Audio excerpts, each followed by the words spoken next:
دنیا میں جو تھوڑا سا بھی انسان پر انعام کر دے نا، احسان کر دے، تو بندہ اس کا احسان مند رہتا ہے۔ کیا ساری زندگی لوگ اپنے ٹیچر کے سامنے گردن اٹھا سکتے ہیں؟ جس بندے نے صرف نوکری پہ لگوا دیا ہو، ہلکی سی سفارش کر دی ہو، بندہ وہاں گردن نہیں اٹھاتا۔ انسان کو کسی شخص نے کاروبار شروع کرانے کے لیے ہلکی سی مدد کی ہو، مخلصانہ مشورہ دیا ہو، وہ تھوڑی سی امداد کر کے ملک سے باہر لے گیا ہو، تو یہ لوگ محسن ہوتے ہیں۔ اور یقیناً جو محسن کا شکریہ ادا نہیں کرتا وہ اخلاقی طور پر بڑا کمزور آدمی شمار کیا جاتا ہے۔ لیکن یہ دنیا کے اندر جو لوگ ہم پر احسانات کرتے ہیں چھوٹے چھوٹے، ان احسانات میں ہماری گردن دبی رہتی ہے، ہم اپنی گردن اٹھا نہیں پاتے۔ میرے رب کریم نے نا اسی فطری اصول کو بیان کیا۔ انداز دیکھیے کیسا خوبصورت ہے، اور پیرایا دیکھیے کتنا دل نشیں ہے۔ اللہ مر جانے کو جی چاہتا ہے۔ میرا مالک فرماتا ہے یا ایھا الناس اعبدوا ربکم الذی خلقکم، اے لوگو اس رب کی عبادت کرو جس نے تمہیں پیدا کیا ہے،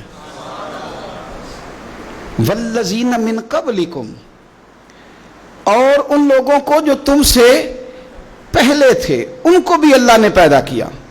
اس رب کی عبادت کرو جس نے تمہیں پیدا کیا۔ دنیا میں چھوٹے چھوٹے احسانات پر انسان تشکر میں رہتا ہے، تو جس نے پیدا کیا، فنا سے جو بقا میں لایا، ہمارا وجود ہی جس کے کرم کا صدقہ ہے، ہمارا دیکھنا جس کی عطا کا صدقہ ہے، بولنا جس کے فضل اور احسان کا مرہون من، اس رب کی عبادت کرو جس نے تمہیں پیدا کیا اور تم سے پہلے لوگوں کو پیدا کیا، لعلکم تتقون، تاکہ تم پرہیزگار بن جاؤ۔ عبادت کا نفع بھی تمہیں ہی ہوگا، کرو گے تو پرہیزگار بن جاؤ گے، تقوی ملے گا۔ اور فرمایا الذی جعل لکم الارض فراشا والسماء بناء وانزل من السماء ماء، فرمایا وہ جس نے تمہیں پیدا کیا۔ پھر اگلی جو بات ہے وہ کمال ہے، صرف پیدا کر کے چھوڑ نہیں دیا۔ الذی جعل لکم الارض فراشا، پھر اس نے تمہارے لیے زمین کو فرش بنایا، والسماء بناء، اور آسمان کو چھت بنایا۔ تمہیں چھوڑ نہیں دیا بلکہ تمہارے لیے سارے بندوبست کیے، رہنے کو زمین بنائی، آسمان چھت کی صورت میں بنایا، وانزل من السماء ماء، اور پھر اس نے آسمان سے تمہارے لیے پانی اتارا، فاخرج به من الثمرات رزقا لکم، اور پھر اس پانی کے ذریعے زمین سے پھل نکالے، کس لیے؟ رزقا لکم، تمہارے کھانے کے لیے۔ تمہیں پیدا کیا، تمہارے لیے زمین کا فرش بنایا، آسمان کو چھت بنایا، آسمان سے پانی برسایا، پھر اس کی وجہ سے زمین سے پھل نکالے تمہارے کھانے کے لیے۔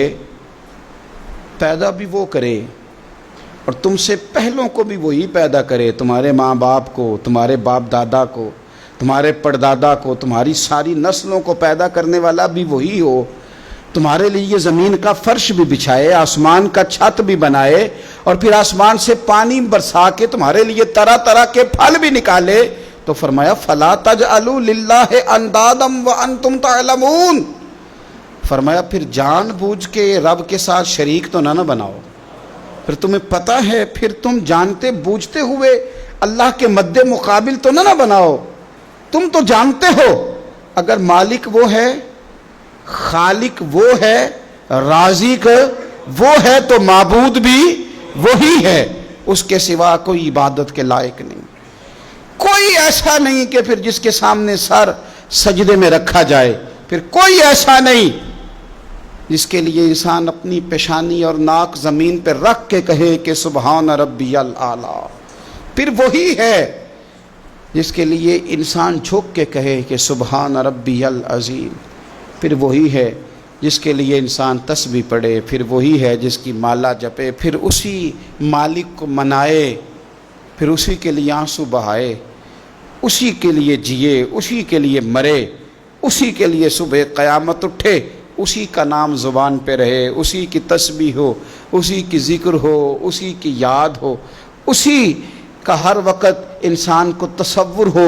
یہاں کہ حضرت سلطان باہو نے کہہ دیا جو دم غافل ਸੋ ਦਮ ਕਾਫਿਰ। ਫਿਰ ਸਾਨੂੰ ਮੁਰਸ਼ਦ ਇਹੋ ਪੜਾਇਆ ਹੂ